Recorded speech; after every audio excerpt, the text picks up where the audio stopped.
ហើយរៀនស្អីរបស់យើងក៏ចាប់ដើមល្អដែរចឹងខ្ញុំសូមអបអរសាទរដល់លោកអ្នកដែលកើតឆ្នាំទាំង5នេះយើងចាប់ដើមបានស្គាល់ពន្លឺរស្មីមកវិញហើយ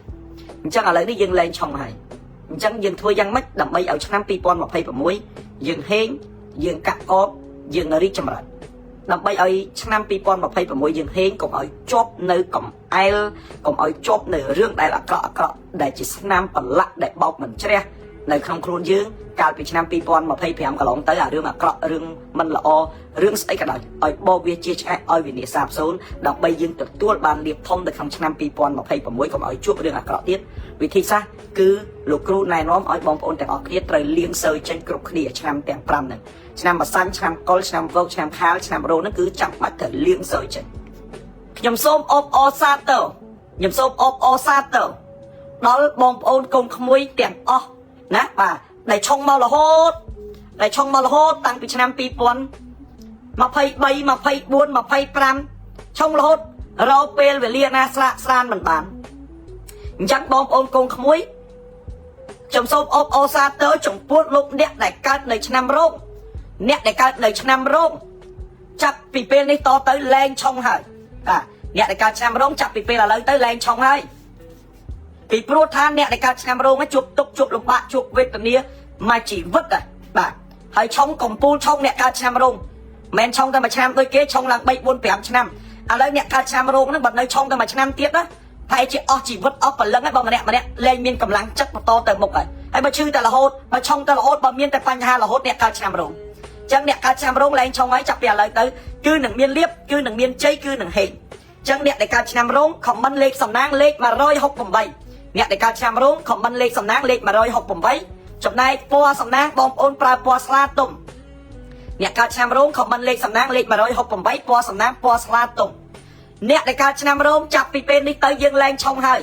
អ្វីដែលជាឧបសគ្គអ្វីដែលជាបញ្ហាអ្វីដែលជារឿងមិនល្អទាំងឡាយទាំងពួងនឹងរលាយសាបសូន្យហើយយើងនឹងហេងនឹងកាក់កបមកវិញអញ្ចឹងឆ្នាំរោងលែងឆុងហើយអញ្ចឹងឆ្នាំស្អីទៀតដែលលែងឆុងឆ្នាំខាលខ្ញុំសូមអបអរសាទរដល់លោកអ្នកដែលកើតនៅឆ្នាំខាលទាំងអស់គ្នាអ្នកដែលកើតឆ្នាំខាលរាសីរបស់លោកអ្នកវាឆ្អែតឆ្អន់ហើយចាប់វាឆ្អែតឆ្អន់ហើយអ្នកកើតឆ្នាំខាលមកប្រមាណឆ្នាំមកចុងក្រោយនេះខាលជួបទុកវេទនាខ្លាំងណាស់ឥឡូវអ្នកដែលកើតឆ្នាំខាលសូមលោកអ្នកខមមិននៅលេខសំណាងលេខ888អ្នកកើតឆ្នាំខាលខមមិនលេខ888ចំណែកពណ៌សំណាងគឺពណ៌ត្រាវអ្នកដែលកើតឆ្នាំខាល5ឆ្នាំហើយដែលយើងឆុង5ឆ្នាំហើយដែលយើងវេទនា5ឆ្នាំហើយដែលយើងជួបនៅសេចក្តីទុក្ខអញ្ចឹងអ្នកដែលកើតនៅឆ្នាំខាលចាប់ពីពេលនេះតទៅយើងមានពន្លឺរស្មីត្រឡប់មកវិញហើយយើងឡើងមានក្តីទុក្ខកង្វល់តទៅទៀតហើយណាបាទមនុស្សអ្នកកើតឆ្នាំខាលជីវិតអ្នកកើតឆ្នាំខាលគឺជាមនុស្សម្នាក់ដែលទេវតាបង្កើតឡើងដើម្បីតែជួយគេដើម្បីតែលះបង់ដើម្បីគេដើម្បីតែខ្វល់ពីគេទេព្រោះមនុស្សអ្នកកើតឆ្នាំខាលមួយជីវិតមិនដែលមានអ្នកណាយល់ចិត្តយើងទេទោះបីយើងធ្វើល្អ100ដង1000ដង10000ដងក៏គ្មានអាណាមើលឃើញអំពីតម្លៃនៅក្នុងការលះបង់របស់យើងដែរពេលខ្លះយើងមិនទាំងធ្វើខុសផងក៏គេឌីលយើងក៏គេចោទប្រកាន់យើងដែរអញ្ចឹងអ្នកដែលកើតឆ្នាំខាលអញ្ចឹងមួយជីវិតចាំតែខុសឆ្នាំជាបន្ទាប់ដែលលែងឆុងចាប់តាំងពីពេលឥឡូវនេះតទៅខ្ញុំសូមអបអរសាទរដល់លោកអ្នកដែលកើតនៅឆ្នាំកុលបាទអបអរសាទរដល់លោកអ្នកដែលកើតនៅឆ្នាំកុលអ្នកដែលកើតឆ្នាំកុលបានឃើញវីដេអូនេះសូមខមមិនលេខ441លេខសំណាងសម្រាប់លោកអ្នកដែលកើតនៅឆ្នាំកុលលេខ441ចំណែកពណ៌សំណាងគឺពណ៌ទឹកក្រូចពណ៌សំណាងគឺពណ៌ទឹកក្រូចលោកអ្នកទាំងអស់គ្នាជាទីគោរពអ្នកដែលកើតឆ្នាំកុលរាសីរបស់យើងគឺនឹងមិនឆុងតទៅទៀតទេយើងនឹងមានលៀបយើងនឹងមានជ័យយើងនឹងហេងយើងនឹងកាក់កប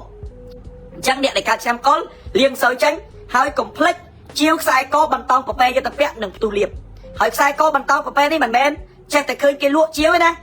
តែរបស់ធ្វើឡើងត្រឹមត្រូវមានការប្រសិទ្ធិត្រឹមត្រូវពាក់ទៅនឹងផ្ទុះលៀបហេងហើយអញ្ចឹងអ្នកដែលកើតឆ្នាំកុលលេខសំណាងលេខ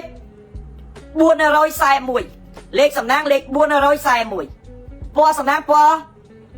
បាទលេខសំណាងលេខ441ពណ៌សំណាងពណ៌ទឹកក្រូចអញ្ចឹងខមមិនលេខ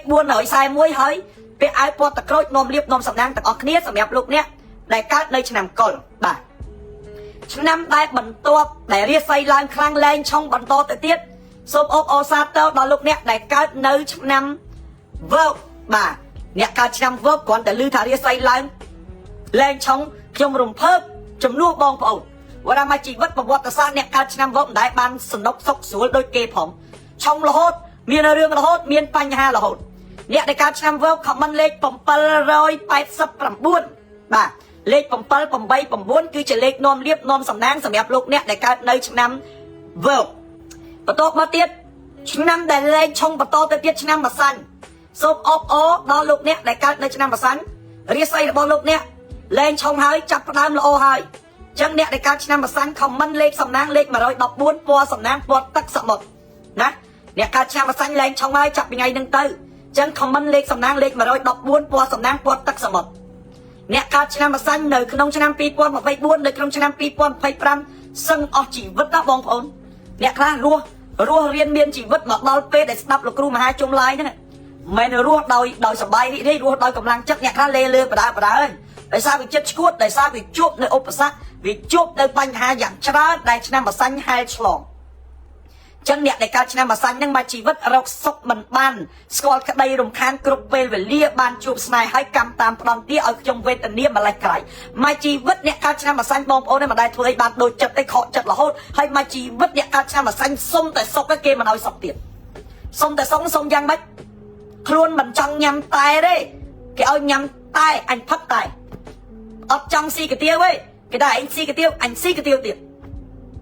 អត់ចង់ទៅសៀមរាបទេចង់ទៅកំពង់សោមប៉ុន្តែអញទៅសៀមរាបទៀតធ្វើម៉េចក៏ដោយឲ្យតែសុខនៅតែគេមិនឲ្យសុខទៀតពេលខ្លះដេកអំចិត្តចុំយ៉ាហើយអញល្មិចនឹងអញកើតឆ្នាំបសាញ់នឹងមកជីវិតនឹងមិនបានដើរទៅត្រូវគេរហូតទៅគ្មានអាណាមកត្រូវអញសោះអញ្ចឹងជីវិតវាអញ្ចឹងណាលះបង់ទៅគេគ្រប់យ៉ាងប៉ុន្តែគេមើលមិនដែរឃើញហើយមានតែខ្ញុំលោកគ្រូមហាជុំទេដែលដឹងអំពីជំរឿចិត្តអ្នកកើតឆ្នាំបសាញ់យល់ទេចឹងអ្នកកើតឆ្នាំបសាញ់លែងឆុងហើយចាប់តាំងពីថ្ងៃនេះពីពេលនេះតទៅអ្នកកើតឆ្នាំបសាញ់ទាំងអស់បងប្អូនត្រូវលៀងសើចេញ